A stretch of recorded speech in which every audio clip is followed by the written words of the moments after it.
ये जो पूरा इस स्टोरी पर हमारे देश के एक लीडिंग न्यूज़पेपर ने इस पर एक इन्वेस्टिगेटिव स्टोरी भी प्रस्तुत करी थी कि खादी ग्रामोद्योग भवन rinsed recalled currency while selling khadi, कि किस तरह से खादी को बेचते हुए ब्लैक मनी को वाइट किया गया। देखिए ये कितने शर्म की बात है।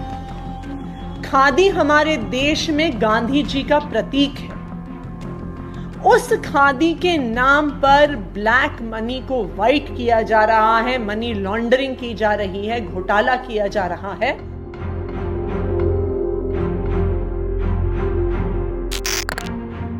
दिल्ली की सत्ता पर काबिज आम आदमी पार्टी जहां उपराज्यपाल के खिलाफ मोर्चा खोलकर खड़ी हो गई है, वहीं इस राजनीतिक गतिरोध के बीच अब दिल्ली के उपराज्यपाल विनय कुमार सक्सेना ने मुख्यमंत्री अरविंद केजरीवाल का नाम लेकर आम आदमी पार्टी की ओर से लगाए जा रहे आरोपों पर बड़ा पलटवार किया है।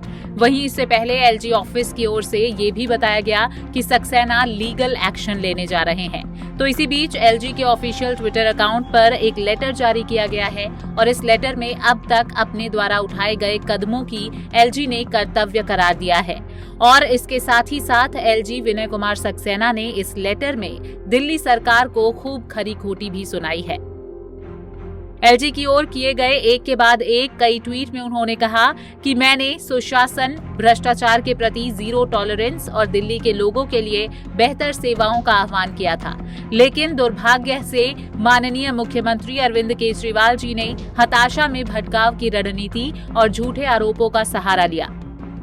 इसके बाद ट्वीट की अगली कड़ी में एलजी ने कहा, मुझे आश्चर्य नहीं होगा अगर आने वाले दिनों में मुझ पर और मेरे परिवार पर इस तरह के और भी निराधार व्यक्तिगत हमले किए जाएं।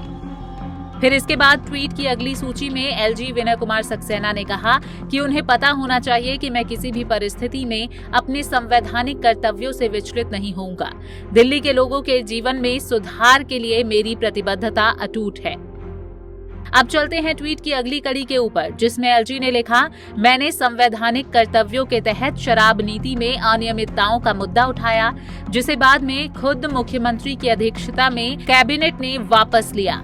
सरकारी स्कूलों में क्लासरूम निर्माण को लेकर सीवीसी रिपोर्ट पर एक्शन में देरी, बिना सीएम के हस्ताक्षर वाले फाइलों को लौटाने, राज्य के विश्वविद्यालयों में कैग ऑडिट समय पर नहीं कराया जाना। इसके बाद ट्वीट की अगली सूची में दो प्रमुख बिंदुओं पर जिक्र करते हुए एलजी ने कहा कि कैबिनेट की बैठकों के बाद मेरे पास पहुंचे कैबिनेट नोट और विदेशी मशीनों में पानी की अनुपलब्धता इत्यादि। मुझे उम्मीद थी कि अरविंद केजरीवाल इसे सही भावना में लेंगे, लेकिन दुर्भाग्य से इसके जवाब में मुझ पर अपमानजनक व्यक्तिगत हमले किए गए। फिर इसके बाद ट्वीट की अगली और सबसे आखिरी कड़ी में एलजी विनय कुमार सक्सेना ने कहा, एक जनप्रतिनिधि के रूप में माननीय मुख्यमंत्री को लोगों को ये समझाने की जरूरत है कि 17 लाख रुपए जिसे सीबीआई ने खादी भवन दिल्ली के 2 कर्मचारियों द्वारा विमुद्रीकृत मुद्रा के रूप में जाना है, उसको 1400 करोड़ रुपए में बदलने की, अपनी कला को 1400 करोड़ रुपए में बदलने का दावा किया है। पंजाब केसरी टीवी के लिए हिमांशु की रिपोर्ट। हमसे जुड़े रहने के लिए हमारे YouTube चैनल को सब्सक्राइब करें और नई वीडियो की नोटिफिकेशन के लिए बेल आइकॉन को दबाएं।